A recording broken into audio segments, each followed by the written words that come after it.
안녕하세요. 네, 박현훈술의 배병진입니다. 네, 오늘은 약술력 논술 그리고 국어 파트에 한정돼서 좀 말씀을 드리고자 합니다. 일단 가천대, 수원대, 서경대 그리고 고려대 세종 캠퍼스까지가 아시다시피 인문계열로 지원할 수 있는 약술력 논술이 해당되는 학교들입니다. 그래서 이 학교들에서 약술력 논술이 국어 파트에서 어떻게 문제가 나오는지 그리고 또 어떻게 좀 준비하면 좋을지 하나씩 말씀드리도록 하겠습니다. 우선 그 전에 약술력 논술과 관련해서 일반 논술과는 어떤 차이가 있는지 이런 질문이 상당히 많이 들어오고 있어요. 그래서 그거부터 간단하게 설명을 드리고자 하는데요. 일단 논술에서는 제시문과 논제 이 큰 두 축을 먼저 잘 파악을 하셔야 돼요. 그래서 요거를 중심으로 좀 말씀을 드려보자면 우선 일반 논술을 중심으로 제가 여기 좀 정리를 해봤습니다. 그래서 제시문에 있어서 수와 길이가 일반 논술은 약술력 논술에 비해서 훨씬 더 많고 좀 긴 편입니다.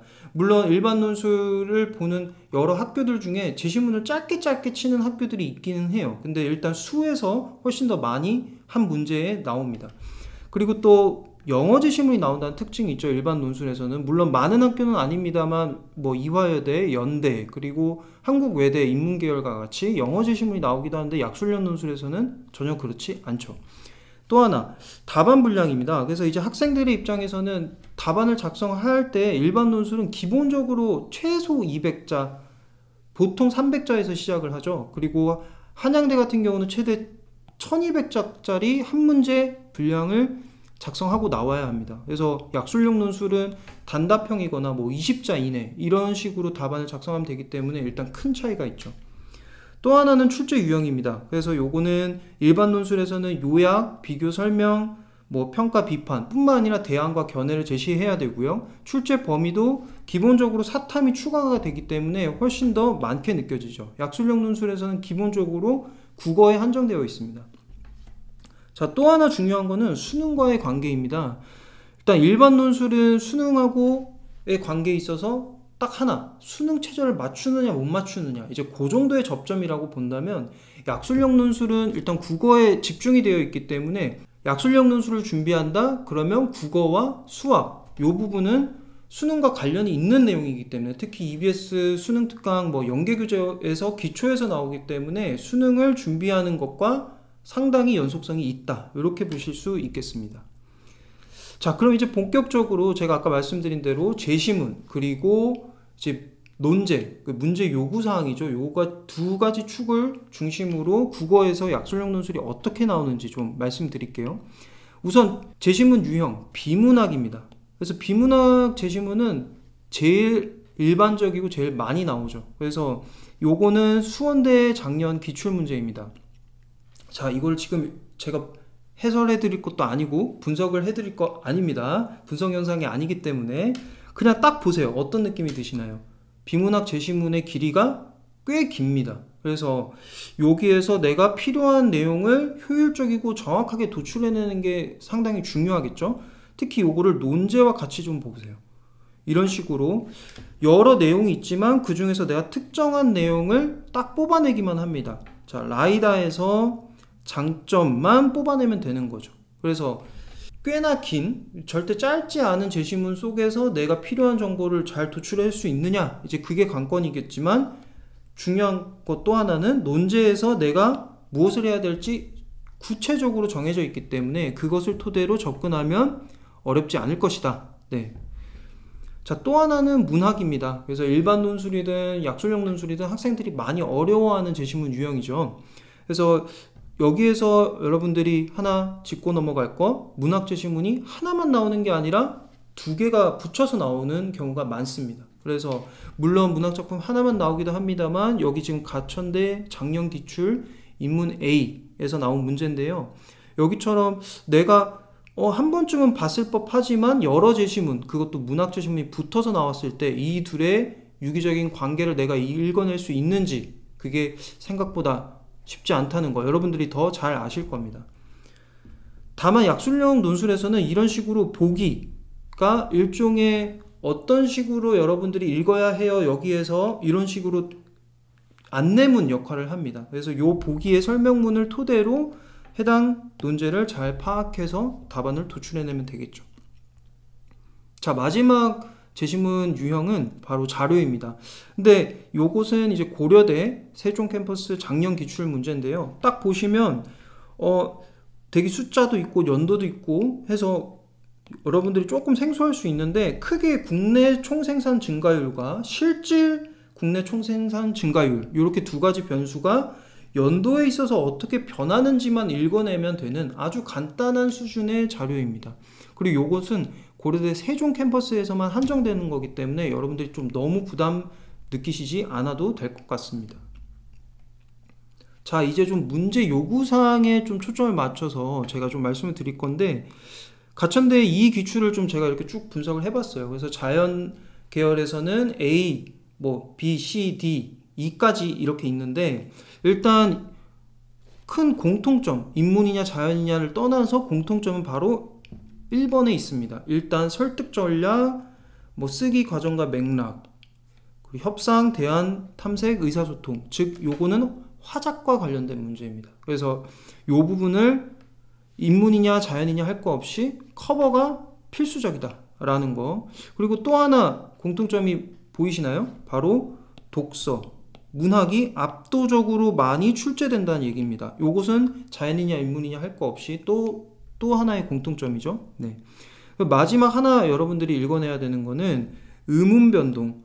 인문 계열에서 여러분들이 지원할 경우에서는 언매에 해당되는 의문 변동과 관련된 내용도 반드시 커버를 해야 된다. 그래서 여러분들이 수능에서는 선택 과목으로 언매냐 화작이냐 둘 중에 하나 정도만 골라서 이제 공부를 하시겠지만, 약술력 논술에서는 한 문제씩 배정되어 있긴 하지만 요거까지 좀 커버를 해줘야 된다. 특히 제일 높은 약술력 논술로 갈 수 있는 학교들 중에 제일 높은 가천대를 준비하고 있다면, 네.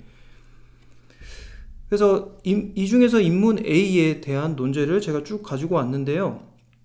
여기서도 보시면 바로 약술력 논술의 특징이 바로 드러납니다. 바로 쓰시오, 찾아서 서술하시오, 찾아 쓰시오가 대부분입니다. 그쵸? 이 말은 즉슨 답이 어디 있다는 얘기입니까? 제시문 안에 있다는 얘기예요. 그래서 제시문 독해가 상당히 중요하다. 일반 논술처럼 그걸 가지고 내가 어떤 식으로 재구성해야 되는 그런 프레셔는 없어요. 그런 부담감은 없어요. 다만 제시문 독해가 정확하고 효율적으로 이루어져야 된다라는 거. 왜냐? 또 수학 문제도 풀어야 되니까 무한정 이 제시문을 붙들고 있을 수가 없다는 얘기입니다. 네, 고려대 세종 이 기출은 제가 좀 별도로 가져와 봤습니다. 아까 말씀드린 대로 고려대 세종은 일반 논술과 약술력 논술의 경계에 있다고 볼 수 있거든요. 그래서 이제 그 중에 가장 큰 이유가 또 분량의 문제입니다. 그래서 고려대 세종에서도 물론 단답형, 약술형 이런 문제도 있지만 300자 이내, 250자 이내 이런 내용이 좀 많다 보니까 분량이 많아서 여러분들이 좀 접근하는 게 쉽진 않을 겁니다. 하지만 관련된 내용도 제가 충분히 커버할 수 있도록 수업 시간에 잘 안내해 드릴 겁니다. 자, 이상으로 좀 국어 파트가 어떻게 나오는지 제시문과 논제, 즉 문제 요구사항 요 두 축을 통해서 저희가 좀 살펴봤는데, 핵심 포인트를 좀 간단하게 짚어드릴게요. 일단 여러 번 말씀드린 대로 중요한 내용을, 핵심 내용을 정확하고 효율적으로 파악을 해야 됩니다. 이제 그러려면 글의 구조를 좀 잘 정리해 가면서 읽으셔야 돼요. 그래서 이 부분에 대해서는 제가 수업 시간에 구체적으로 어떻게 접근을 해야 되고 이 방법이 무엇인지를 하나씩 알려드릴 건데, 여기서는 제가 힌트만 하나만 드릴게요.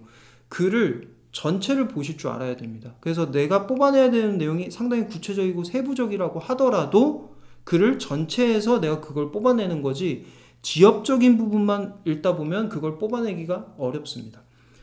자, 그래서 또 약술력 논술만의 맞춤 문제풀이 전략이 있어요. 이제 그것도 제가 알려드릴 거고, 이것을 좀 체화하는 게 또 중요하겠죠.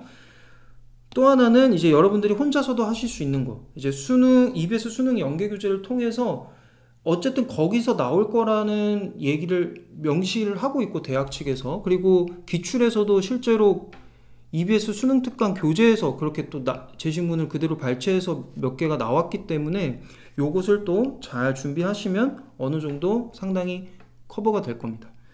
자, 마지막 또 중요한 부분입니다. 기출 문제는 누구나 풀고 시험장에 가요. 근데 수능 끝나고 내가 기출문제를 풀겠다? 이미 늦습니다. 그리고 그것만으로는 부족하죠. 이미 기본 다지기를 통해서 딱 그거에 맞춰서 준비했던 학생들이 기출문제를 통해서 한 번 더 다듬고 마지막 예상 문제를 통해서 실전 감각을 확 끌어올린 학생들이 분명히 좋은 결과가 있을 것입니다. 그래서 제가 이제 조아라 선생님과 함께 콜라보를 해서 약술용 논술 대비반이 7월 10일에 개강을 합니다. 그래서 1시부터 3시까지 조아라 선생님께서 진행하시는 수학 수업이 진행될 거고, 그리고 3시부터 5시가 제가 진행되는 국어 수업이 강의가 진행될 겁니다.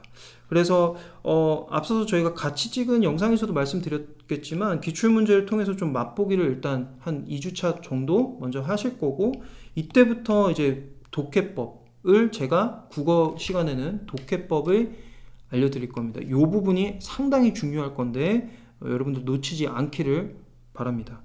그 이후에 이제 이런 식으로 기본 다지기를 들어가고 10월 달에 기출문제, 그리고 11월 달에는 예상 문제를 통해서 파이널 준비를 할 겁니다. 네.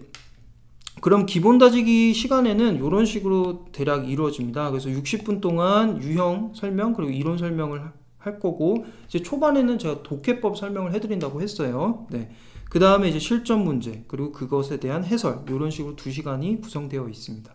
네, 그래서 약술용 논술 요즘에 이제 준비하는 학생들 많을 텐데요. 네, 잘 준비하셔서 좋은 결과 있기를 바라고, 이제 약술용 논술 대비반에서 볼 친구들도 기말고사 잘 마무리하고 개강 날 보도록 하겠습니다. 네, 안녕히 계세요.